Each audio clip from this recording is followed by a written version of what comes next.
And welcome to another episode of Experts Speak. I'm Michael DeLon, and today I am talking with Mark Young. And Mark, first of all, thanks for squeezing out some time to be with me today on my podcast.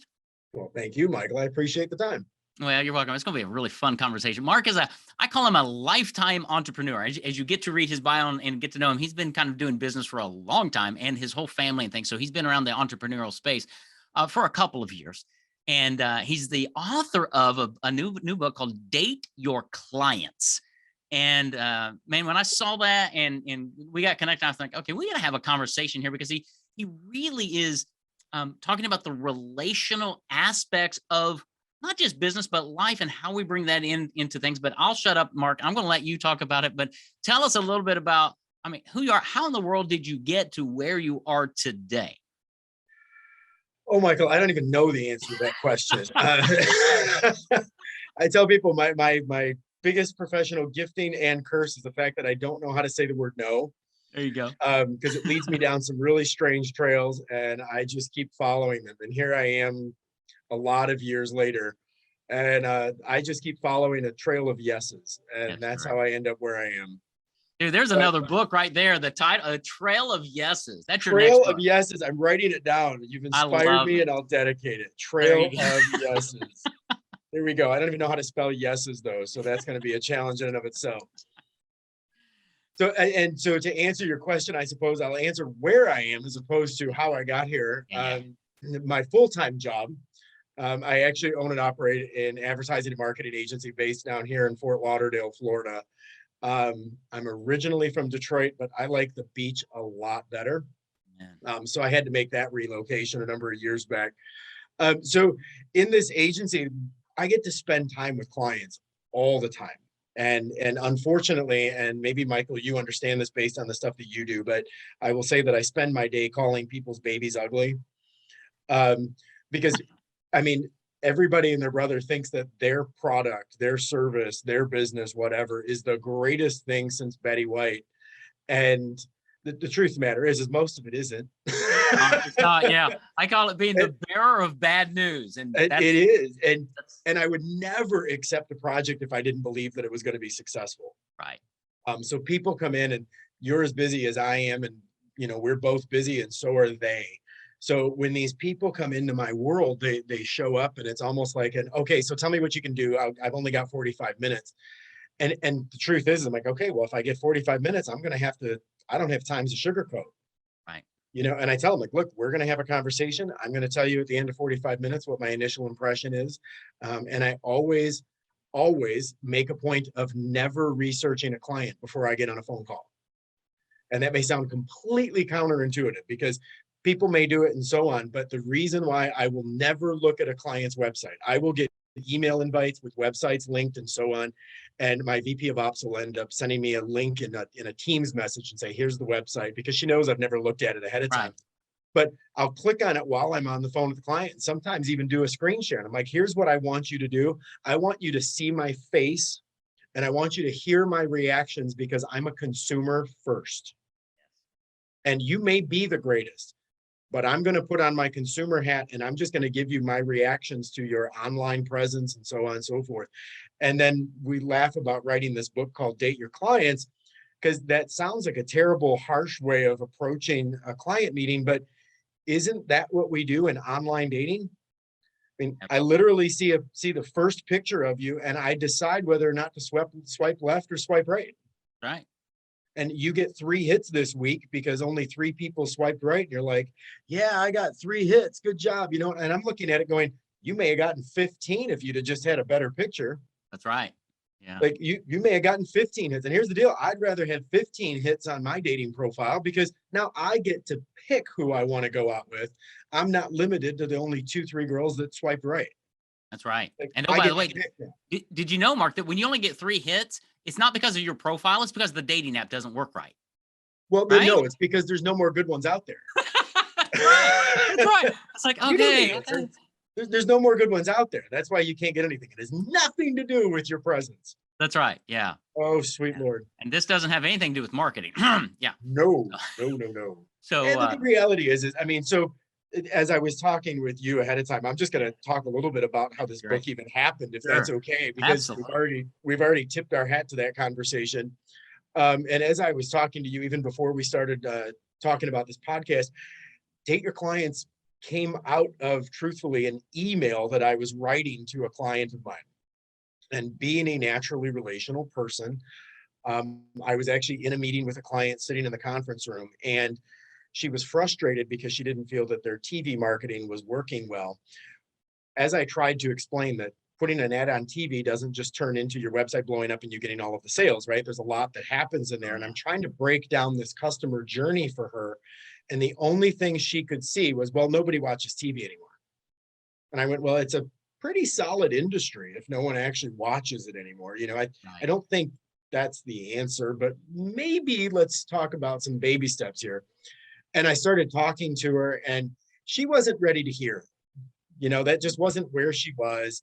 She wasn't ready to hear anything about that, because to her it was very emotional that her marketing program wasn't working. And I understood that this was not the moment of vulnerability that I was looking for. Yes. And I said, let me do this. Let me go back to my office and I'm going to write down all of these thoughts so I can collect my thoughts, right? That way, she saves face.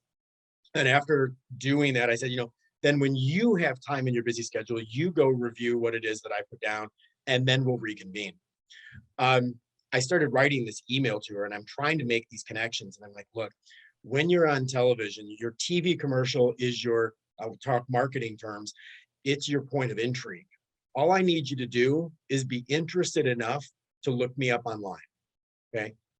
And I juxtaposed for her, kind of like building a dating profile. My dating profile is not supposed to tell you everything there is to know about me and my entire past and all of my preferences. My dating profile is to give you a good enough picture and a couple words to make you want to swipe so that we can start a conversation. Like, that's Absolutely. all your TV commercial is. From there, person may go to your website or call a phone number or whatever. This is the second engagement. And there we need to start building this funnel. Now it's a relationship that's taking place. But I can't ask you for a transaction Right. until we've built this relationship. And I said, kind of like we've started chatting now, and I want to go on a first date. I don't want to tell you everything there is to know about me in text message or in phone calls. I need to have something going on. And then we need to talk about power of first impressions Yeah. and so on and so forth. And as I'm outlining this email to her, trying to explain this, I'm like, good grief, like this is ridiculous. Like I'm literally writing a book here to this woman, trying to explain her marketing. And lo and behold, Michael, it's kind of exactly what happened. Yeah. Absolutely. Funny how that happens, isn't it?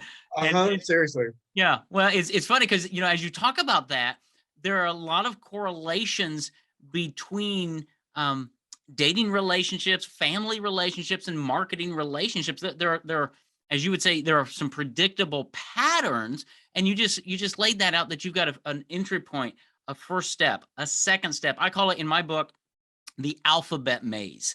Right? We got an alphabet A through Z. Yep. Business owners want to go from A, first impression, to Z, sale as fast as we can. Well, because But the Amazon logo taught us we can do that. it did, absolutely, and with a big smile on our face, right? The Absolutely. problem is your prospect, your client has to go through a great big B through Y to get to Z. Now, some of them go through very quickly. Mhm.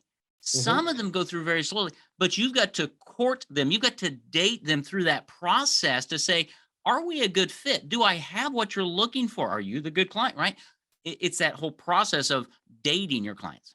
I'm going to chime in there because you said something that I want to zero in on it for a moment. That is, we want to go from A to Z because we already know what the pattern looks like, right? We're the experts in our own industry. Yeah. And you said the client's got that B to Y that they need to go through. And you nonchalantly said, I mean, some of them go through it really quickly. I'm going to stop and say, some of them go through it too quickly. And that's on the third date I want to get married, because that's a red flag too. Mhm. When a client is too excited to come on board, when a client doesn't ask the right questions, when a client doesn't understand exactly what's going to happen, those are red flags on the play, because those will come back and bite you later.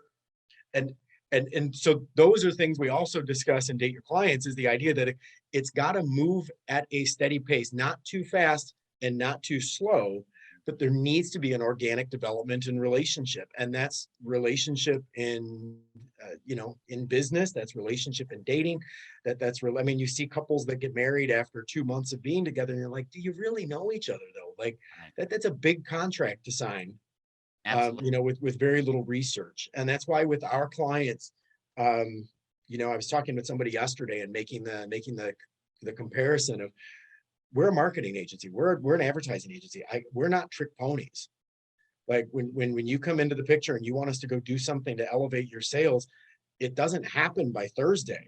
Right. Like, we need to know you. We need to know your brand. We need to know the buzzwords, because sometimes we'll use a word that's a very normal word. And then we find out, well, the CEO hates when that word gets used because there was a situation 3 years. Understood. Sure. But we need to get to know you. There's a metamorphosis that's got to take place as we're helping to define your brand. And it's a balancing act, because I get that 45-minute phone call, Yeah. and you want to know that I understand you enough to engage, but you also don't want me to think I have you figured out in 45 minutes, because you're more complicated than that. Right. And it's a tender balance. Well, it is. And when you take the time to build the relationship, it does mitigate some of the bad things that can happen down the road. But when those things come up, those problems, those challenges, those arguments per se, right? In a client Mhm. relationship, when you have the relationship, you can have those conversations much easier. Is that right? We can be honest 100%. with each other because I don't have an agenda. You don't have an agenda. We hit something. Let's figure this out. And because of the relationship, we can get there. Well, and so I think that boils down to a word that I use all the time, is the word expectations. And expectations are typically set based on past experiences. Mhm. Um, and that is, when we get into a relationship with a client, what's the first thing that we hear? Well, my other place used to fill in the blank. Right. And you're constantly dealing with that expectations. I mean, I know when I go to a restaurant that the server's not going to bring the dessert menu first. Well, why do I know that? Well, because I've been to a lot of restaurants, Right. and that's never happened yet. And if a server did walk up to the table and say, here's the dessert menu, we need to pick this first, and then I'll come back and talk about your meals, it's disruptive. I mean, that's a pattern interrupt. And in these types of relationships that we're talking about, we end up dealing with the baggage from every other experience that people have had. And let's face it, people have had terrible experiences with advertising and marketing agencies, just like they've had terrible experiences with accountants and with Absolutely. attorneys. But isn't that the same way when you start dating somebody? You're then saddled with the expectations of all of his or her past relationships, Right. because this is what I expect out of a relationship, because this is the way I was treated. And I would go so far back and say, you're saddled with the patterns that were set by parents, Oh yeah.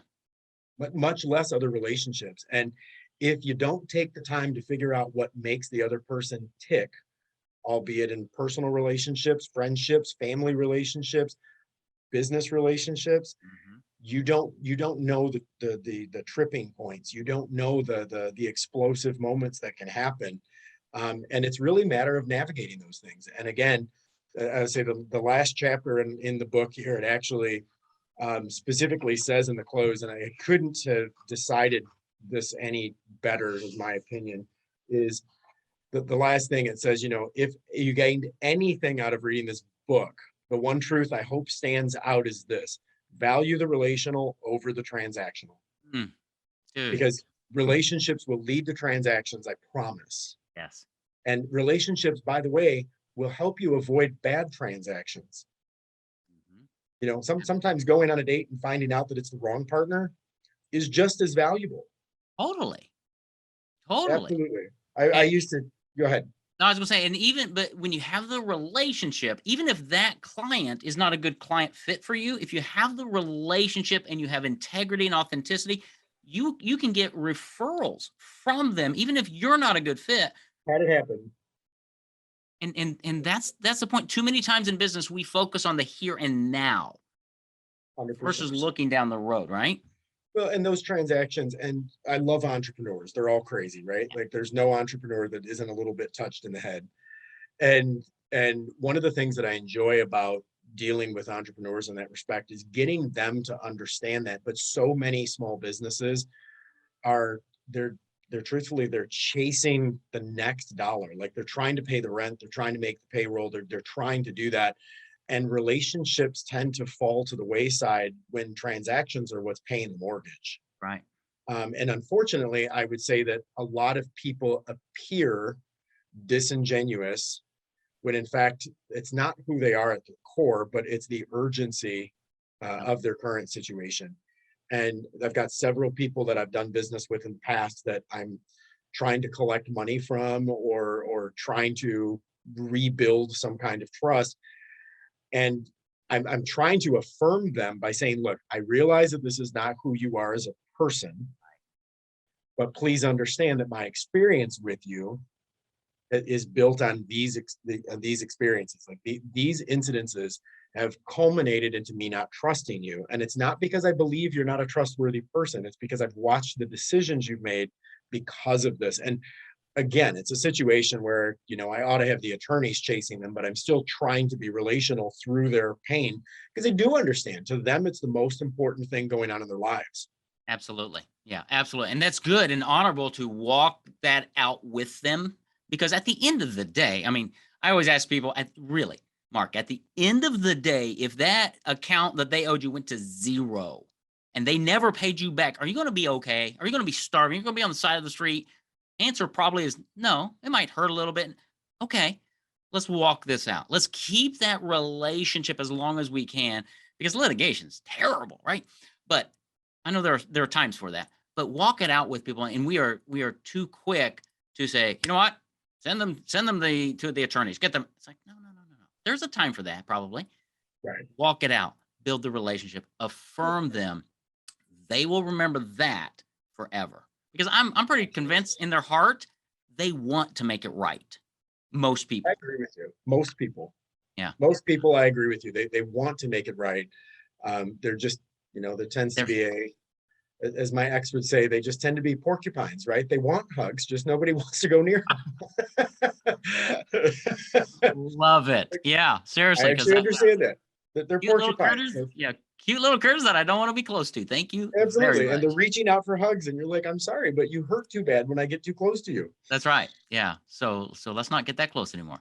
But dating your clients, how can people I mean, it's an intriguing book, great concept, and I love how you've approached, I mean, business life from a different perspective that we all understand, right? Everybody understands dating. We understand the app and all that. But how does that play into our business relationships and the process that Yeah. we need to go through? And not just a process, because again, that can become, oh, I got to follow the process. There's a purple pill. If I follow this, no. Well, But and I'm going to jump in there and say that that's exactly the entire point of the book. And I mean, during the entire preface, one of the things that I say in there is like, it's my contention that people already have the experience to be successful in their business. They just don't know it yet because nobody ever connected the dots. right, Because if you're in a successful relationship, or you've even been in unsuccessful relationships, you have transferable skills and transferable relationships that play out into your current situation. You just don't know it. Like no one ever connected the dots for you to explain that, you know, your communication struggles with your ex-girlfriend or whatever. It's the same problem you're having with your client. right. Because the one thing that's consistent in both of those situations is you.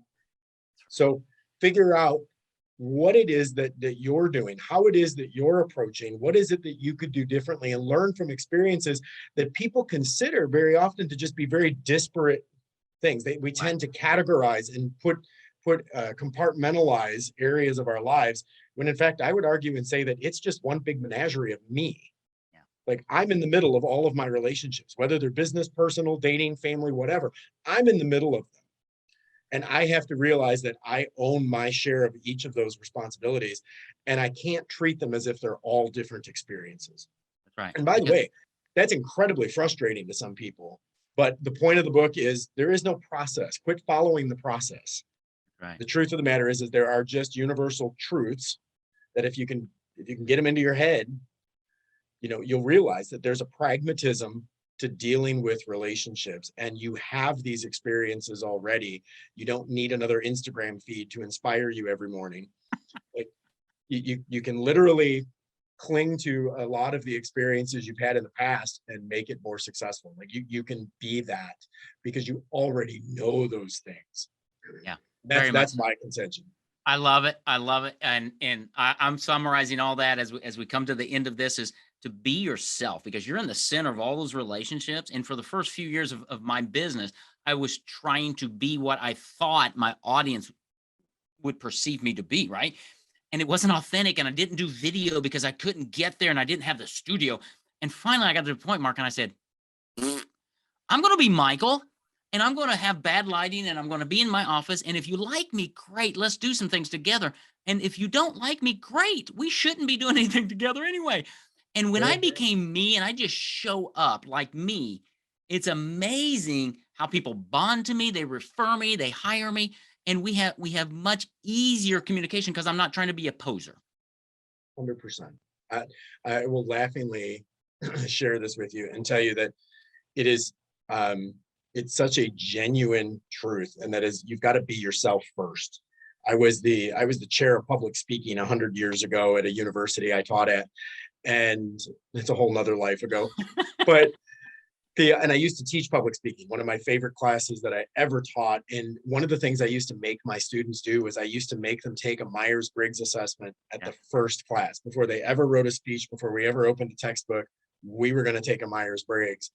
And when they ended up taking this Myers-Briggs, they were always like, well, why do I need to know this public speaking class? Why are you making me take a psychology profile and blah, blah, blah. And the reason is after they took the test, I explained to them that until you get to understand you, you have no way to be able to relate to other people, because you can't relate to people out of a disingenuous space. Absolutely.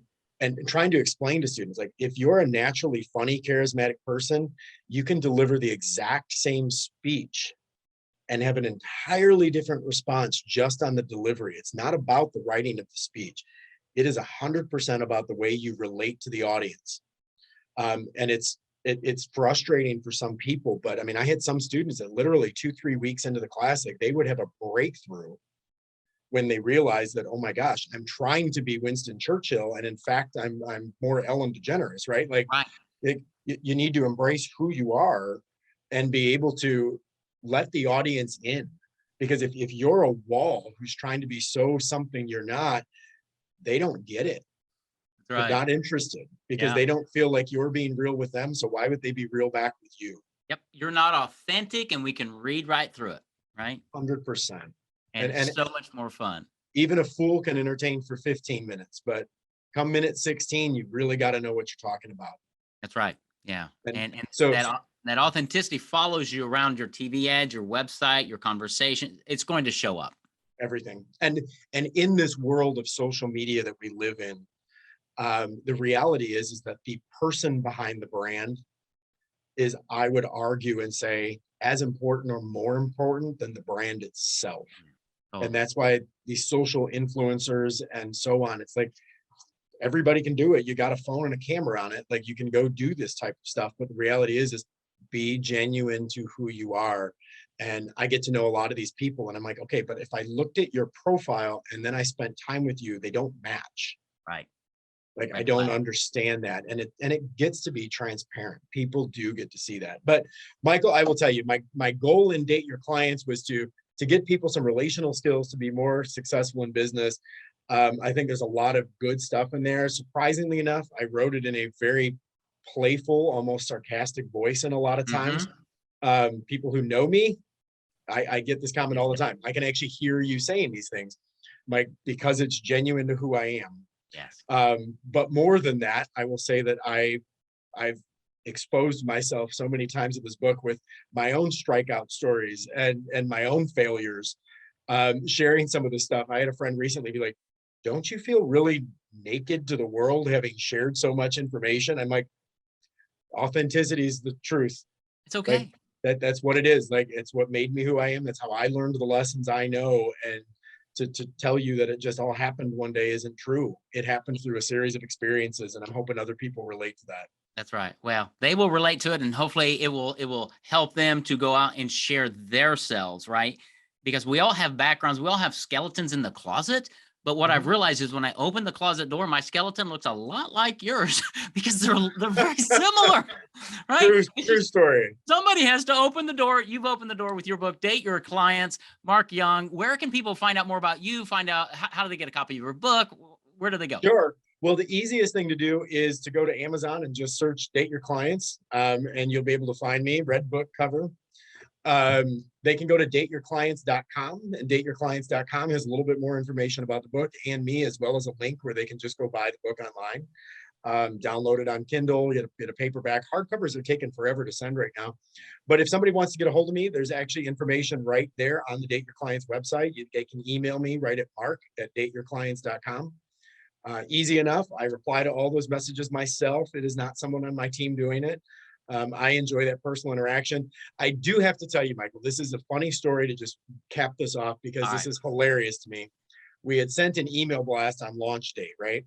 Right. And this is the funniest thing, and you'll appreciate this because of your line of business as well. So launch date comes around, and relational over transactional. I get a note in the mail a couple days later There you go. Do not that send me says, any more email. unsubscribe me from your email list. Like literally, this individual put a stamp on a note I love and it. put it in the mail and said unsubscribe. So me being who I am, what did I do? What can you expect me to have done? I just put a copy of a book In in the box, autographed it with a note that said, sorry for bothering you with an unsubscribe, but here is a copy of this book. I hope you enjoy it. Today, just this morning, I received this in the mail, and it is this gentleman who mailed me the book back, paid No way. $11 to mail me the book back. And the note says, I didn't order this book and I would never date a client. And then he finished it with some expletives that I won't say on your show. Right. And I'm laughing because I'm like, you literally just judged a book by its cover. Yeah. That's Like, hilarious. you're missing the relational aspect. And if anybody in the world I want to read this book right now, it's you. Yeah. Because it turns out this is an attorney who clearly has no people skills to understand. Like, I just sent you a free book. Give it to the library. Right. You know, give it to the dog. I don't care that you spent money to insult me. I'm like, Right. that's hilarious to me. That is, oh, that's hilarious. Yeah. I made my point. Yeah. It's like, come on. Exactly. So I'm missed the whole actually, I point. said I was going to mail the book back to him, and it's earmarked on page 118, at which time I quote Taylor Swift and use the phrase, if I were a 70-year-old white man from the hills of northern Georgia, perhaps I would hear him say, to quote Taylor Swift, haters gonna hate. I want to highlight that and mail the book back to him and tell him, thank you for all of the entertainment. You have helped my social media feed. Oh, that's great. Yeah. He would hate that. So dating your clients, folks, does not mean literally dating your clients. That's amazing. Metaphors, my friends. Metaphors. Wow. Well, it's a great title. It's a great book. Mark Young, you've done a phenomenal job. Thank you for being my guest on Expert Speak. And for my audience, go date your clients. Yeah, go get the book on Amazon, Date Your Clients, or go check out Mark at dateyourclients.com. And you're going to have a great resource in your hand to help you understand how really to engage better, not just with your clients, but with family, with relationships, because the principles work when you apply them. So Mark, thanks again for being my guest, buddy. Thank you, Michael. I appreciate the time.